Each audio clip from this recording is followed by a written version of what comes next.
Magandang araw po sa inyong lahat mga kaistorya. Alam kong hindi po lingid sa inyo na napakaraming channel ngayon ang lumalabas na kumukuha ng aming mga videos. Gusto ko lamang pong ipabatid sa inyo na wala pong ibang channel kung saan ay isinasa boses ko ang mga kwento. Walang iba kundi ang Hukom Horror Stories. Nakakalungkot man pong isipin pero masyado na pong marami yung mga kumukuha ng mga videos namin at ina-upload sa kanilang mga channel. Biruin niyo po yun. Naglalaan ako ng napakaraming oras para sa pagnanarrate.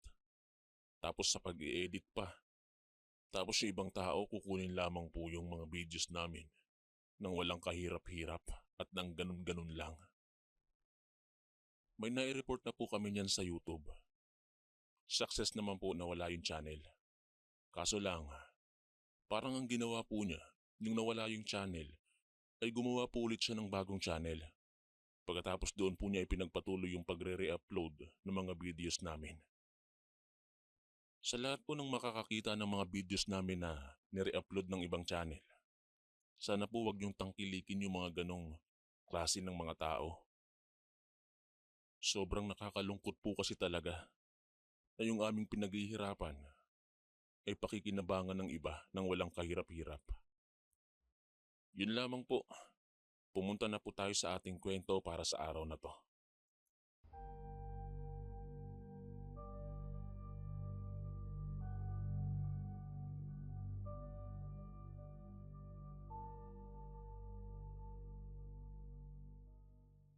Mapagpalang araw, Kuya Chris, at sa lahat ng nakikinig sa inyong programa.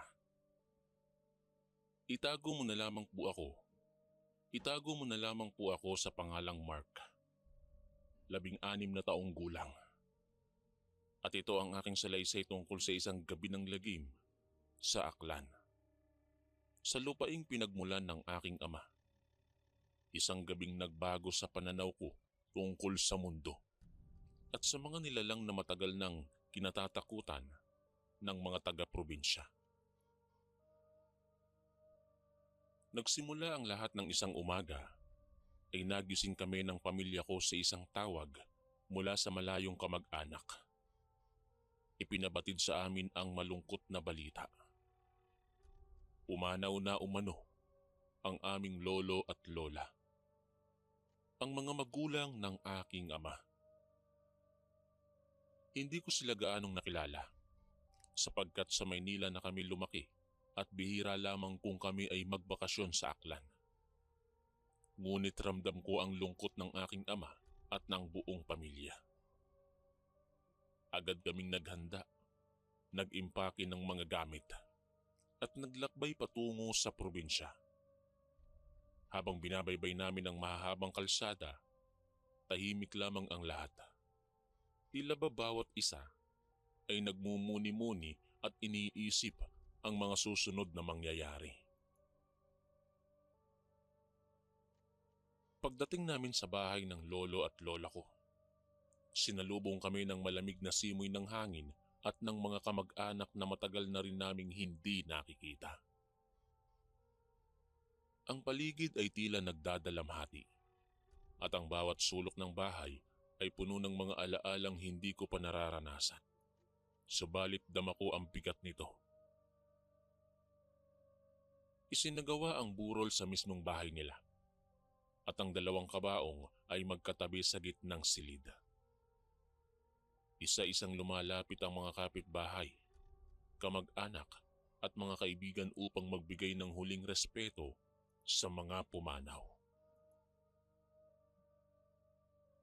Habang lumilipas ang mga oras, napansin ko ang kakaibang katahimikan sa paligid. Ang mga matatandang naroroon ay pabulong kung mag-usap. At ang kanilang mga mata ay tila may itinatagong kaba.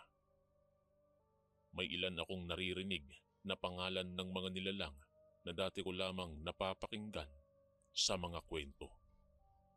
Walang iba kundi ang mga aswang, tikbalang at manananggal. Ngunit inisip ko na lamang na dala ito ng pamahiin at takot ng matatanda sa baryo. Ilang araw na rin ang lumipas at habang papalapit ang araw ng libing, napansin ko ang kakaibang dami ng mga hindi pamilyar na muka na dumadalo sa lamay. Karamihan ay mga matatanda. Tahimik kong makitungo at mabilis magpaalam pagkatapos lumapit sa kabaong. Pero may isa talagang tumatak sa akin. Isang matandang lalaking maputi na ang buhok, kuba at may kakaibang ngiti sa labi. Hindi ko siya kilala. At sa tanong ng aking ama sa mga kamag-anak, wala ring nakakakilala sa kanya. Ngunit nagpakilala siya bilang matalik na kaibigan ng aking lola at lolo. Tahimik lamang siyang umupo sa isang sulok. Matamang pinagmamasdan ang dalawang kabaong. Habang sinusulyapan ko sila, hindi ko maiwasang makaramdam ng kilabot. May kung anong malamig na hangin na tila bumabalot sa buong paligid. Tuwing naroon siya, hindi ko naman binigyan ng masyadong pansin. Iniisip ko na dala lamang ito ng lungkot at pagod. Habang abala ang lahat sa pag-aasikaso ng lamay, napansin ko ring may ilang mga hayop na tila nagkakagulo sa paligid. Mga aso at pusa na umaalulong at nagtatakbuhan. Parang may kinatatakutan. Napansin ko ring madalas mapadako ang tingin ng matandang lalaki sa mga hayop na yon. At tuwing magtatama ang kanilang mga mata, bigla na lamang ang mga ito na magsisitakbo palayo.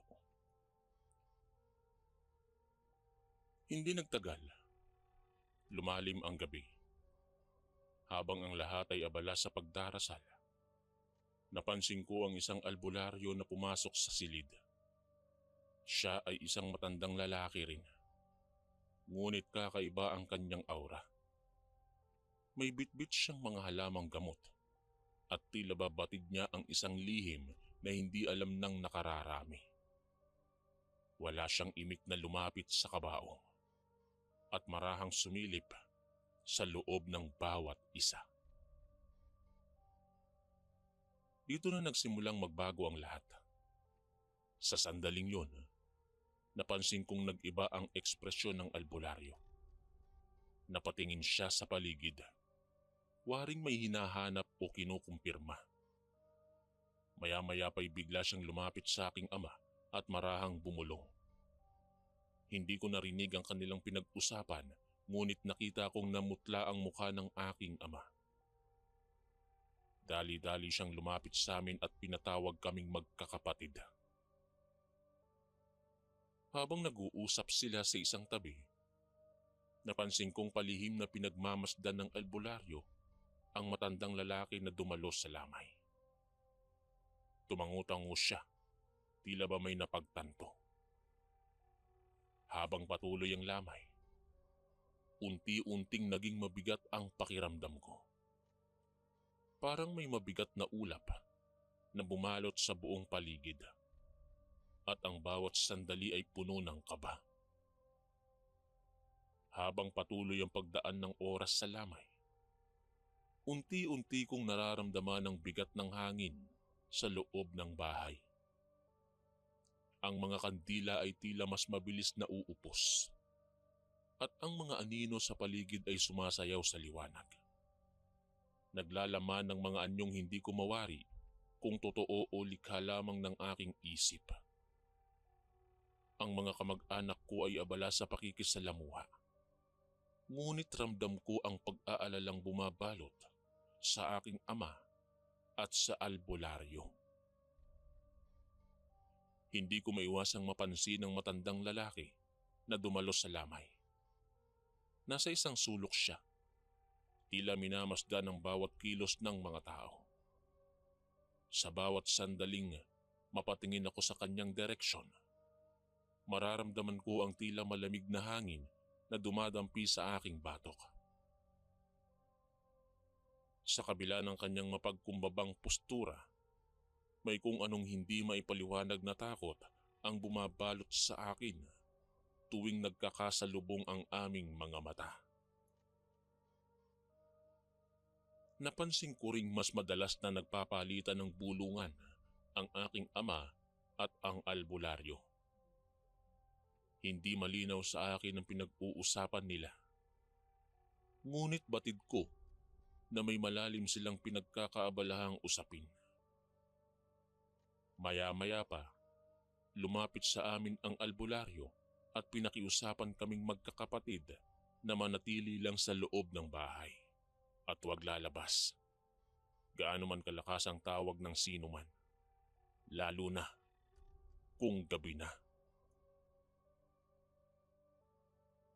Habang lumalalim ang gabi, napansin ko ang pagdami ng mga paringaw-ngaw sa paligid ng bahay. Ang mga aso ay biglang tatahol ng napakalakas at ang mga pusa ay magtatakbuhan na parang may nilalang na hindi nakikita ng ordinaryong mata. Ang mga matatandang kababaihan ay nagdarasal ng mas taimtim at ang ilan ay nagsimula ng magwisik ng asin at langis sa paligid ng mga kabaong na ayon sa pamahiin ay panlaban daw sa masasamang espiritu.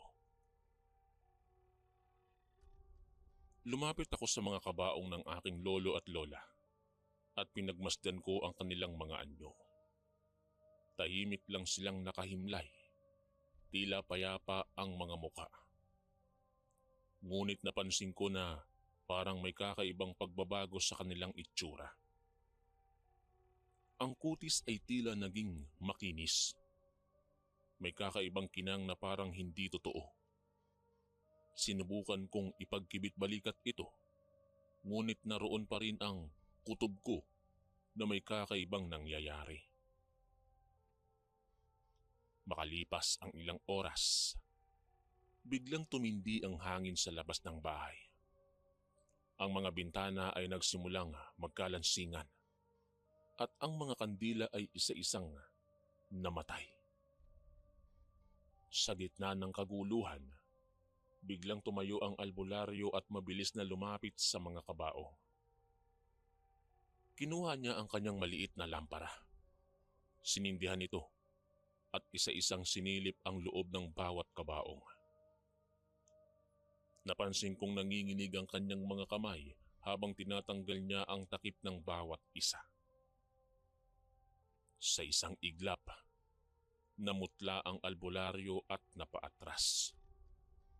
Napansin ko ang pagkatulala ng aking ama at ang pagkatakot sa mga mata ng ilan naming kamag-anak. Tumingin ang albularyo sa aking pamilya at sa mahina ngunit mariing tinig, ipinaliwanag niya na hindi na pala ang mga bangkay ng aking lolo at lola ang naroroon sa mga kabaong. Sa halip, mga katawan na ng puno ng saging ang nakalagak doon. Maingat na binalot at inayos upang magmukhang tao. Ayon sa albularyo, tanging siya lamang ang nakakakita ng tunay na anyo ng nilalaman ng mga kabaong. Sa mata ng ordinaryong tao, mukha pa ring bangkay ng mga namatay ang nandun. Payapa, tahimik at tila nag-aabang ng huling pamamaalam. Ngunit sa mata ng may kakayahang makita ang higit sa ordinaryo, malinaw na malinaw ang panlilinlang. Ipinaliwanag niya na ito ay gawa ng isang aswang na kaya palang palitan ang mga bangkay ng mga namatay nang hindi namamalayan ng sino man. Bumalik sa aking isipan ang matandang lalaki na sumipot sa lamay. Sabi ng albularyo, may mga aswang na kayang magbalat kayo bilang ordinaryong tao. At isa sa mga palatandaan ay ang bigla ang lamig ng paligid, ang tahimik na pagdating at pag-alis nito at ang pag-iwas ng mga hayop sa kanilang presensya. Doon ko naisip ang mga hayop na nagkakagulo tuwing naroon siya at ang mga kakaibang tingin ng matanda sa paligid. Nakaramdam ng matinding takot ang pamilya ko. Hindi namin alam kung paano haharapin ang ganitong klaseng sitwasyon. Hindi basta-basta ang kinakaharap namin. Hindi ito simpleng sakit o aksidente, kundi isang kababalaghang lampas sa kayang ipaliwanag ng siyensya. Ang buong gabi ay napuno ng kaba at pagkalito. Ang mga matatandang kamag-anak ay nagsimulang magkwento ng mga lumang alamat ng mga aswang na matagal nang sinasabing namumugad sa kanilang bayan.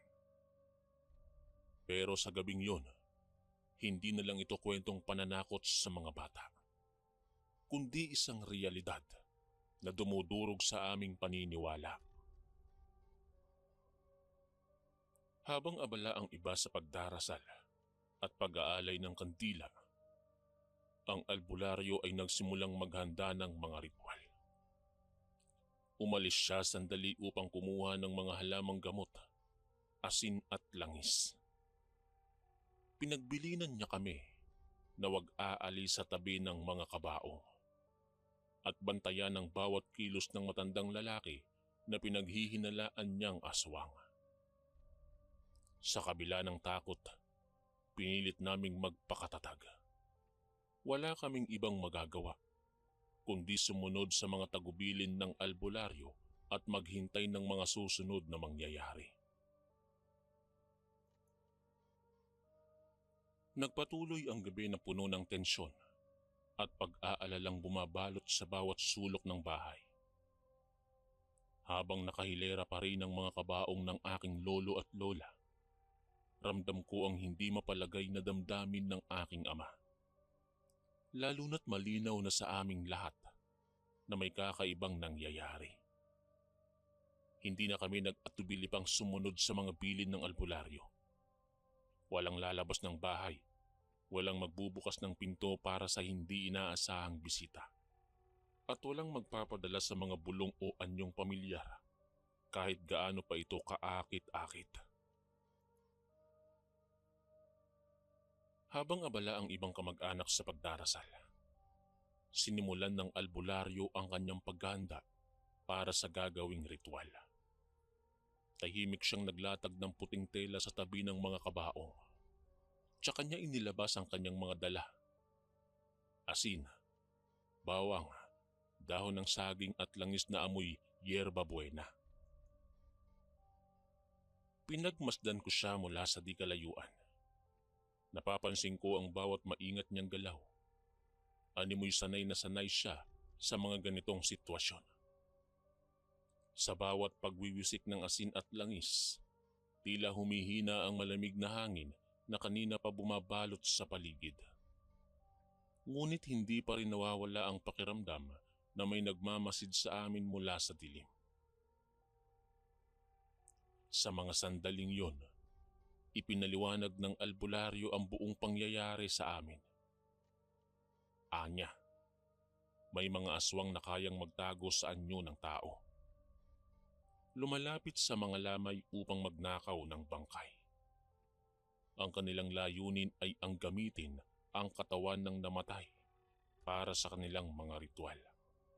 O kaya na may gawing pagkain upang mapanatili ang kanilang lakas at kapangyarihan. Isa raw sa mga palatandaan ng aswang ay ang kakayahang palitan ang katawan ng patay ng isang bagay na magmumukhang tao, tulad ng puno ng saging na binalot ng telang puti. Habang ikinukwento ito ng albularyo, napatingin ako sa matandang lalaki na kanina patahimik na nakaupo sa gilid ng lamay. Hindi siya umiimik. Tila ba walang pakialam sa paligid. Ngunit ramdam ko ang malamig niyang presensya. Sa bawat galaw ng albularyo, parang mas lalong nagiging mapakla ang tingin ng matanda. May kung anong lihim ang kanyang tinatago at ramdam ng lahat na siya ang pinagmumulan ng kaguluhan. Ipinagpatuloy ng albularyo ang kanyang ritual. Muli niyang sinilip ang laman ng mga kabaong at sa kanyang mga mata ay malinaw na puno ng saging lamang ang naroroon. Ngunit sa paningin ng iba, naroon pa rin ang anyo ng aking lolo at lola. Mapayapa. Walang bakas ng panlilinlang. Ipinakita ng albularyo sa amin ang isang balat ng puno ng saging na kanyang kinuha mula sa loob ng isa sa mga kabaong. Sa sandaling yon, nanlumo ang aking ama.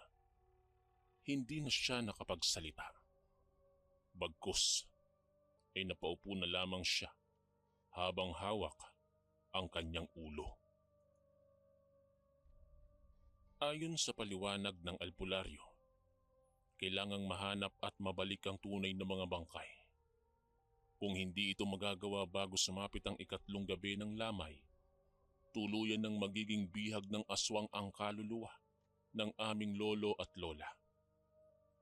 Hindi na raw sila magkakaroon ng tahimik na pamamahinga at mananatili silang ligaw na espiritu. Hindi makakabalik sa kanilang tunay na tahanan.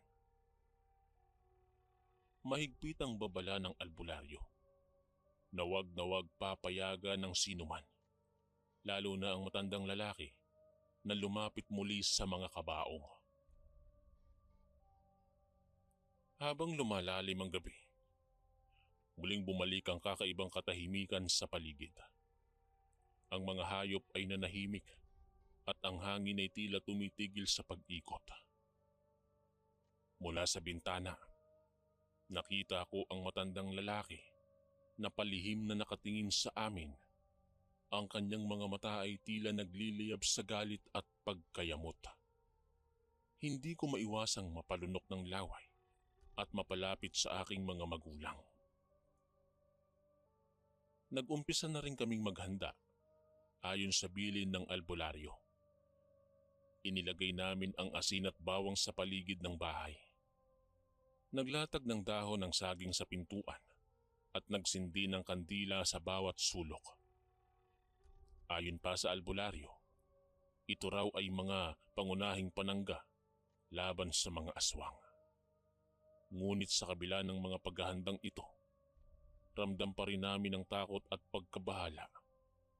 Hindi namin alam kung kailan, saan, at paano muling tatangkain ng matandang lalaki na kunin ang natitirang bahagi ng aming pamilya.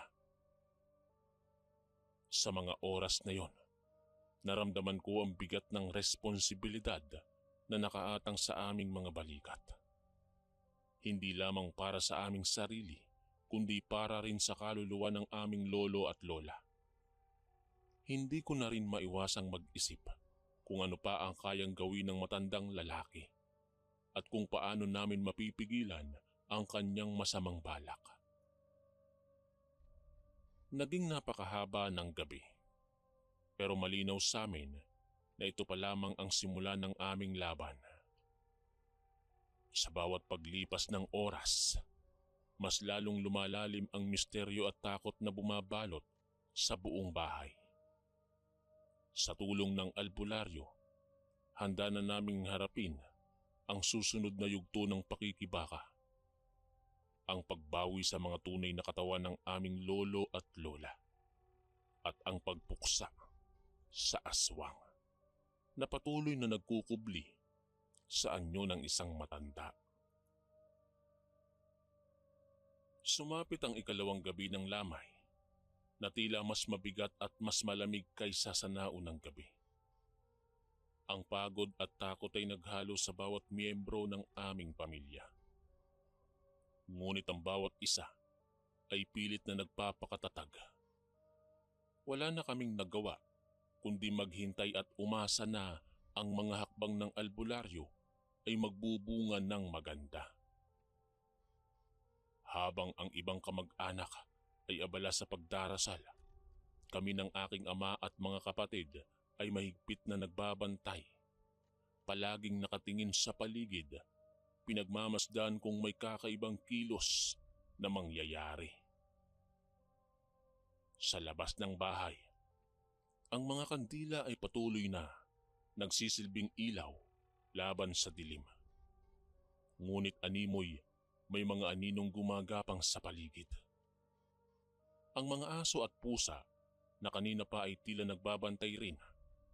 Tahimik, ngunit alerto. Parang ramdam nila ang presensya ng isang hindi pangkaraniwang bisita. Sa bawat ihip ng hangin, naririnig ko ang pagkaluskos ng mga dahon ng saging na inilatag sa mga pinto at bintana. At ang amoy ng bawang at langis ay nananatili sa hangin, nagbibigay ng bahagyang kapanatagan kahit papano. Habang nagbabantay, hindi ko maiwasang mapansin ang matandang lalaki. Kahit na hindi siya lumalapit, naroon pa rin siya sa paligid. Palakad-lakad sa madilim na bahagi ng bakuran. Animoy may hinihintay o minamanmanan. Hindi ko siya mawala sa aking isipan. Ang kanyang anyo ay lalong nagiging mapanganib sa bawat saglit na lumilipas. Sa kabila ng lahat ng babala at pag-iingat, ramdam ko na hindi pa siya tapos sa kanyang balak. At anumang oras ay maaaring may mangyari na naman. Muling bumalik ang albularyo mula sa labas ng bahay. Tangan ang isang maliit na bote ng langis at isang piraso ng pulang tela. Ipinakita niya ito sa amin at ipinaliwanag na gagamit siya ng mas malakas na proteksyon.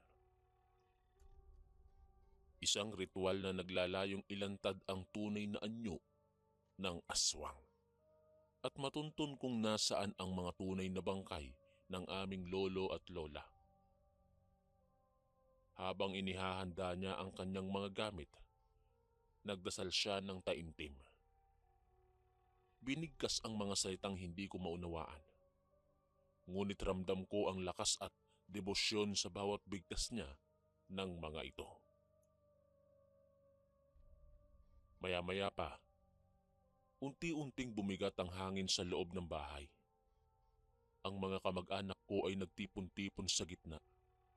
Naghawak-hawak ang mga kamay at nagdasal din. Ang mga kandila ay biglang nagliyab ng mas maliwanag at ang mga anino ay parang kusang umurong palayo sa liwanag.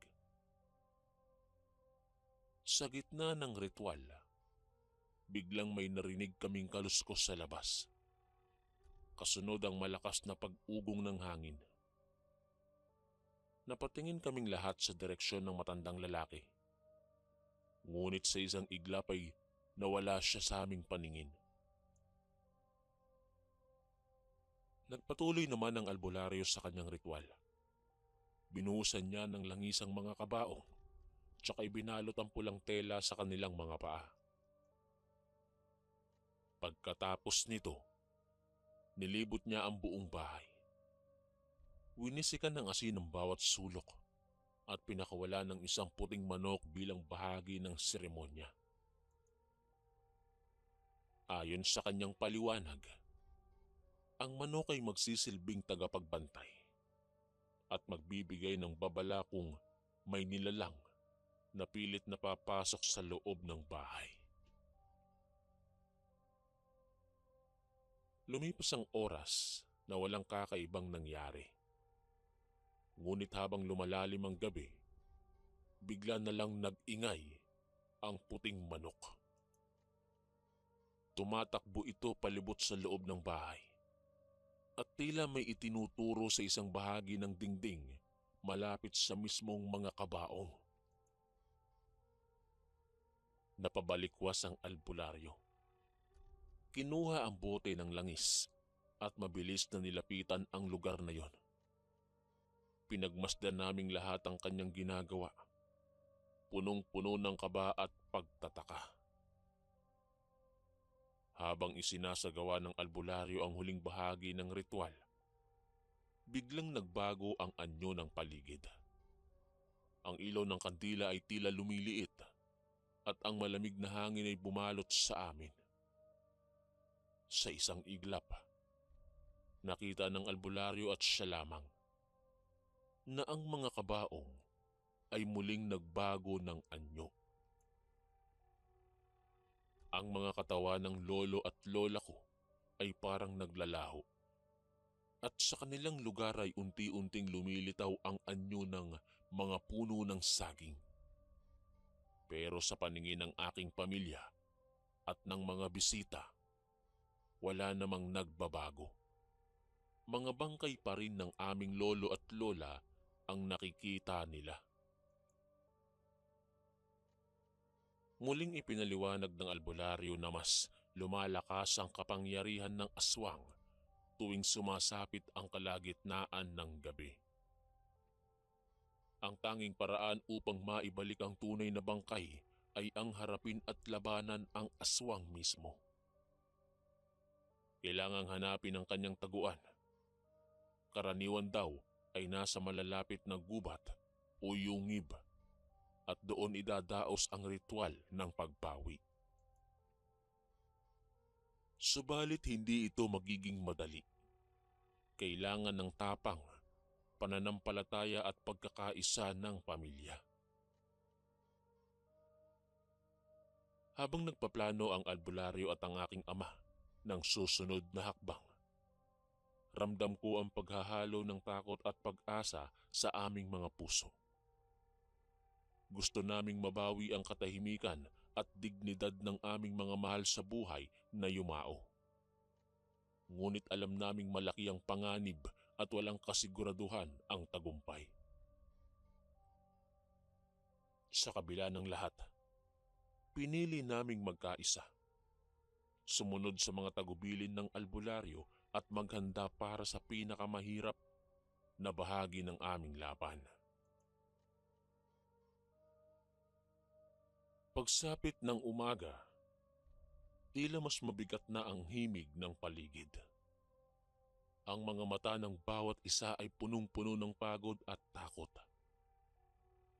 Sa kabila ng liwanag ng araw, hindi nawala ang malamig na pakiramdam na bumabalot sa bahay ng aming lolo at lola.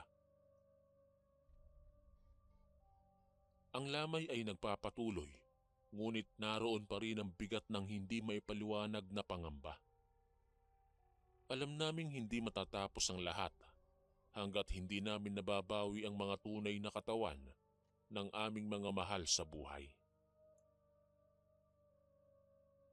Ang albularyo ang naging gabay at sandigan ng aming pamilya. Sa maagang umaga, tinipon niya kami sa isang sulok ng bahay at ipinaliwanag na kailangan naming lumabas, hanapin ang taguan ng aswang. At doon namin isasagawa ang ritual ng pagbawi. Hindi raw sapat ang maghintay na lamang.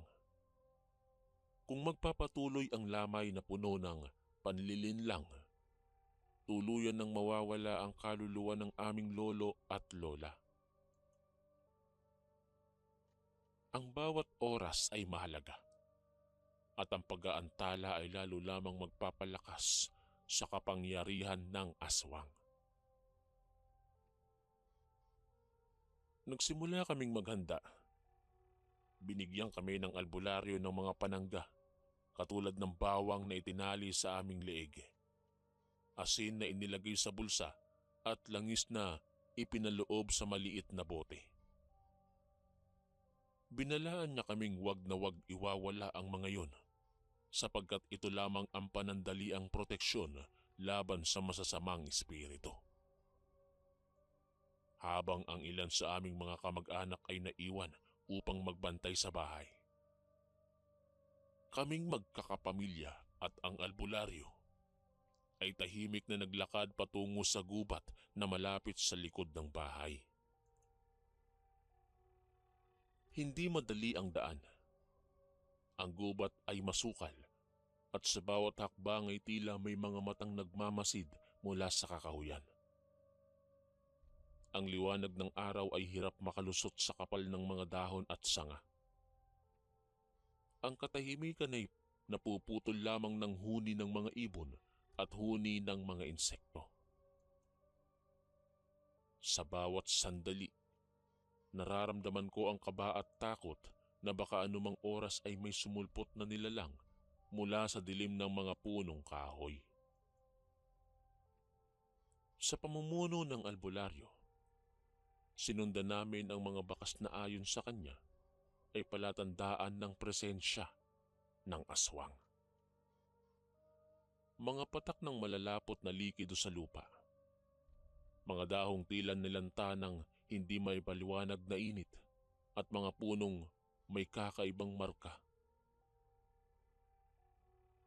Habang papalalim kami ng papalalim sa gubat, mas lalong naging malamig ang simoy ng hangin at mas naging mabigat ang bawat hakbang. Maya-maya, napansin naming may isang bahagi ng gubat na tila mas madilim at mas tahimik kaysa sa ibang bahagi. Ang mga puno sa bahaging yun ay may makakapal at ang lupa ay animoy nilamon ng anino. Pinatigil kami ng albularyo at inutusan na magdasal ng tahimik. Nilabas niya ang isang maliit na salamin at ipinakita niya ito sa bawat isa. Ayon sa kanya, kung may masamang espiritu o aswang na malapit, magbabago ang anyo ng refleksyon sa salamin. Magiging malabo o kaya na may lilitaw ang tunay na anyo ng nilalang. Dahan-dahan niyang itinapat ang salamin sa paligid at sa isang iglap, napansin naming nagdilim ang refleksyon ng isang bahagi ng gubat. Dito itinuro ng albularyo na naroroon ang taguan ng aswang. Maingat kaming lumapit at nakita naming may maliit na yungib na natatakpan ng mga ugat at dahon ng saging. Sa bungad nito, may mga palatandaan ng ritual, mga abo, balat ng saging at mga buto ng hayop. Pinatigil kaming muli ng albularyo at nagsimula siyang maghandog ng dasal. Binuhusan niya ng langis ang paligid ng yungib. Winisika ng asin at bawang at inilagay sa bungad ang pulang tela na ginamit din sa lamay. Habang ginagawa niya ito, naramdaman ko ang malamig na hangin na tila umiikot sa amin. At ang mga anino sa paligid ay nagsimulang gumalaw na parang may sariling buhay. Ipinagpatuloy ng albularyo ang ritual. Binuksan niya ng bahagya ang bunganga ng yungib at mula sa loob ay sumingaw ang matapang na amoy ng nabubulok na dahon at laman. Sa liwanag ng dala naming lampara, nakita naming may 2 anyong nakahandusay sa loob. Binalot sa puting tela, ngunit hindi mga puno ng saging kundi mga katawan ng tao. Sa sandaling iyon ay napaluhod ang aking ama at tahimik na umiyak. Alam naming iyon na ang mga tunay na katawan ng aming lolo at lola. Ngunit hindi pa tapos ang lahat. Habang sinusubukan naming lumapit, biglang narinig namin ng malakas na alulong mula sa di kalayuan. Ang hangin ay lumamig ng husto at mula sa dilim ay lumitaw ang matandang lalaki. Hindi na ang mahina at kuba, kundi isang nilalang na mahaba ang mga kuko, matalim ang mga ngipin at ang mga mata ay naglalagablab sa galit. Sa harap naming lahat, nagbago siya ng anyo. Hindi na maikakaila na siya ang aswang na kumuha sa mga bangkay ng aming mga mahal sa buhay. Hindi kami makagalaw sa takot, pero ang albularyo ay nanatiling matatag. Kinuha niya ang bote ng langis, ibinuhos ito sa paligid ng aswang, at nagsimulang magdasal ng mas malakas. Ang bawat bigkas niya ng orasyon ay tila nagpapahina sa aswang. na nagwawala at nagngangalit sa gitna ng bilog ng asin at langis. Habang ginagawa ito ng albularyo, kami naman ay nagdasal din. Mahigpit na hawak ang bawang at asin sa aming mga palad. Sa gitna ng kaguluhan, unti-unting nanlambot ang aswang. Hanggang sa tuluyan nitong mapalugmok sa lupa at naglaho na parang usok. Walang iniwang bakas kundi ang malamig na simoy ng hangin at ang tahimik na pag-iyak ng aking ama. Matapos ang ritual, maingat na kinuha ng albularyo ang mga katawan ng aming lolo at lola. Binalot niya ito ng mas mahigpit at tiniyak na walang naiwanang bakas ng masasamang elemento. Tahimik kaming naglakad pabalik sa bahay. Dala ang bigat ng karanasan, ngunit may pag-asang muling maibabalik ang dignidad ng aming mga mahal sa buhay. Tahimik ang aming pagbalik mula sa gubat, dala-dala ang mga tunay na katawan ng lolo at lola ko. Ang liwanag ng araw ay tila bumalik sa dati nitong sigla, at pati ang hangin ay tila naging mas magaan. Pero ramdam pa rin namin ang bigat ng mga nagdaang gabi. Mga gabing puno ng takot, pag-aalinlangan at pagtitiis para sa kapakanan ng aming pamilya. Sa pagdating namin sa bahay, sinalubong kami ng mga kamag-anak at mga kapitbahay na labis na nag-alala sa aming pagkawala. Hindi na namin idinetalye ang lahat ng nangyari. Ngunit ipinaliwanag ng albularyo sa mga matatanda na may masamang nilalang na gumambala sa lamay. At kailangan naming isagawa ang paglilinis at tamang ritual upang maibalik ang respeto at katahimikan sa mga yumao. Agad na inihanda ng albularyo ang mga hakbang para sa paglilinis. Inalis mula sa mga kabaong ang mga puno ng saging na ginamit bilang panlilinlang ng aswang. Maingat niyang itinapon ang mga ito sa malayong lugar. Sabay dasal at wisik ng asin at langis upang matiyak na hindi na ito magagamit pa ng mga masasamang espiritu. Pinunasan at nilinis ang loob ng bawat kabaong at isinunod ang paglalagay ng mga tunay na katawan ng lolo at lola ko. Sa bawat kilos ng albularyo, ramdam naming bumabalik ang katahimikan at dangal ng aming mga mahal sa buhay. Tila nawala ang bigat sa aming mga dibdib. Ang mga matatanda sa baryo ay nag-alay ng dasal at ang mga bata ay muling lumapit sa paligid ng bahay. Hindi na takot na parang may itinatagong panganib ang lamay. Ang mga hayop na dati ay hindi mapakali. Ngayon ay tahimik nang nakahiga sa bakuran. Waring ramdam din nila ang pagbalik ng balanse sa aming paligid. Kasabay ng mga ito, inutusan ng albularyo ang bawat isa na magwisik ng asin at magsabit ng bawang sa bawat bintana at pintuan ng bahay bilang dagdag na proteksyon. Ipinatong niya ang mga palad sa mga kabaong ng lolo at lola ko at nagdasal na muli upang tuluyang maputol ang anumang ugnayan ng aswang sa katawan, kaluluwa at alaala ng aming mga mahal sa buhay. Habang isinasagawa ang huling bahagi ng paglilinis, lumapit ang aking ama sa akin at mahigpit akong niyakap. Ramdam ko ang pagluha niya. Luha ng matinding pagod, takot, at sa wakas ay kagaanan ng loob dahil nahanap na namin ang tunay na katahimikan. Sa pagkakataong ito, naisip ko kung gaano kalalim at kahalaga ang mga ugat ng pamilya at kung paano nito napagtatagumpayan ang mga pagsubok kahit pa ang mga ito ay lampas sa abot ng pangkaraniwang pangunawa.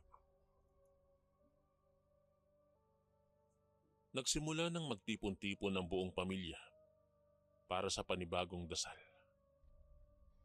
Ngayon ay walang anino ng takot sa loob ng bahay. Tanging pag-asa, pasasalamat at paggalang sa mga yumao ang umiral. Lahat ng kandila ay muling sinindihan at ang mga bulaklak ay inialay sa mga kabaong na may tunay ng laman. Ang bawat panalangin ay puno ng taus-pusong pasasalamat. Hindi lamang dahil sa pagbalik ng mga katawan, kundi dahil sa pagkakaisa ng pamilya, tapang ng bawat isa, at kabutihan ng mga taong tumulong sa amin.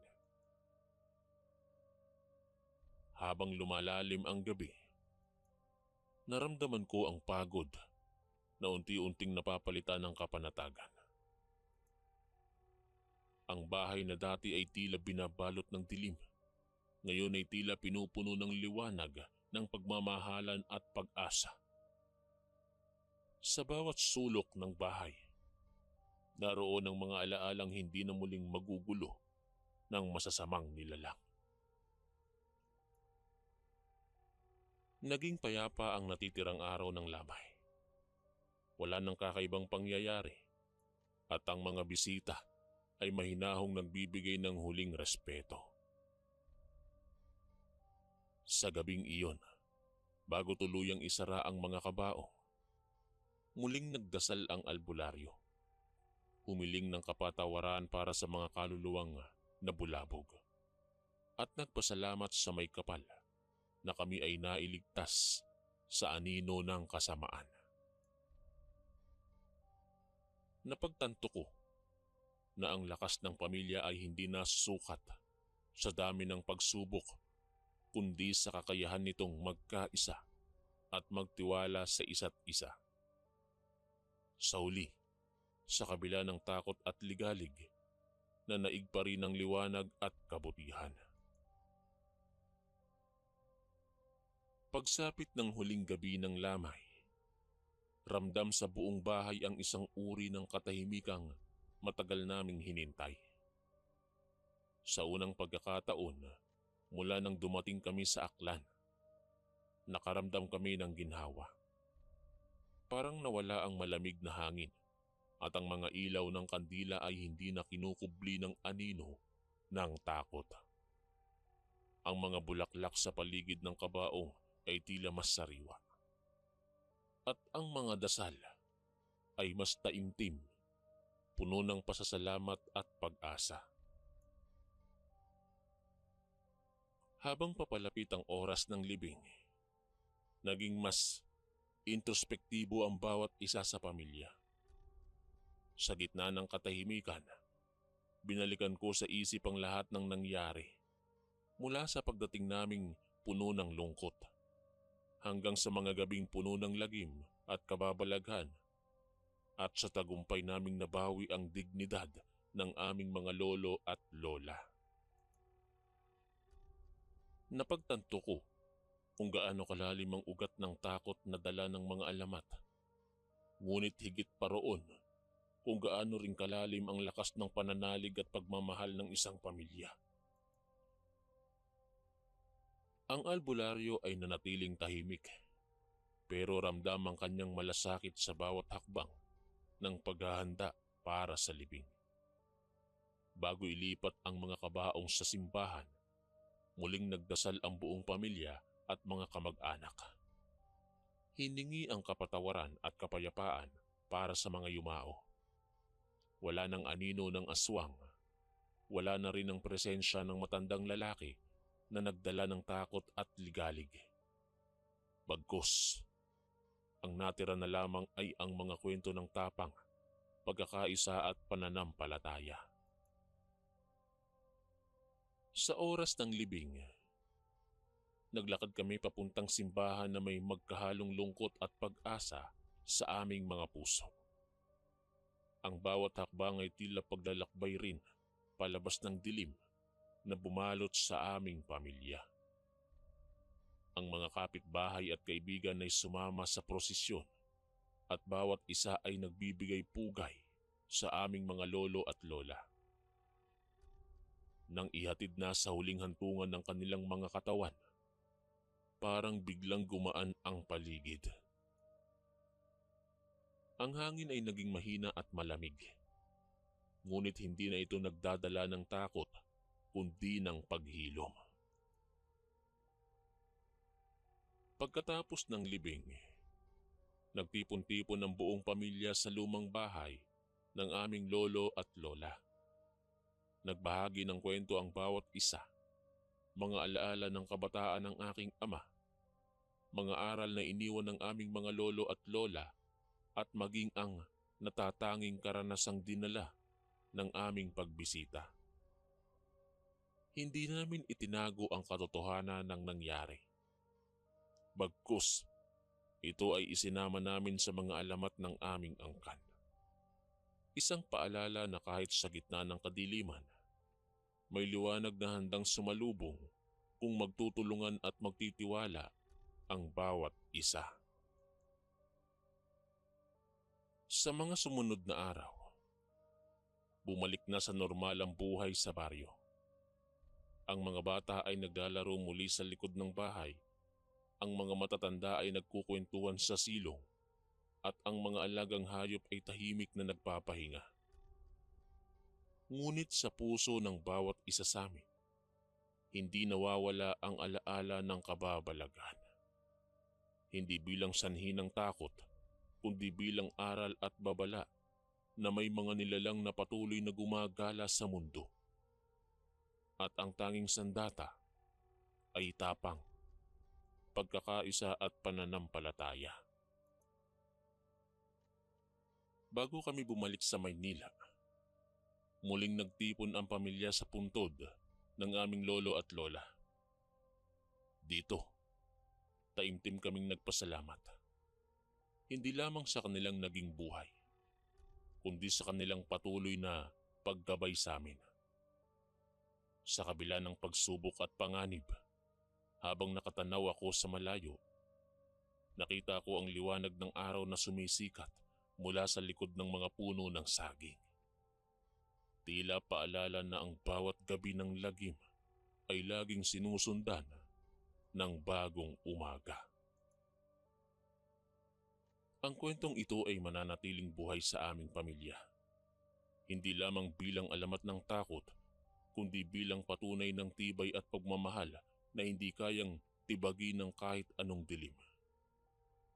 Sa bawat pagsubok, natutunan naming harapin ng kahit anong panganib. At sa bawat pagtatapos, natutunan naming yakapin ang bagong simula. Hanggang dito na lamang po ang aking kwento, Kuya Chris. Maraming salamat po sa lahat ng mga nakinig at sa pagbabasa ng aking kwento. Ako po si Mark, ang inyong kaistorya. Maraming salamat po mga kaistorya sa pakikinig. At kita-kits po ulit bukas para sa isa na namang nakakatakot na kwento. Ito po si Kuya Chris, ang inyong kaistorya. God bless po at ingat po lagi.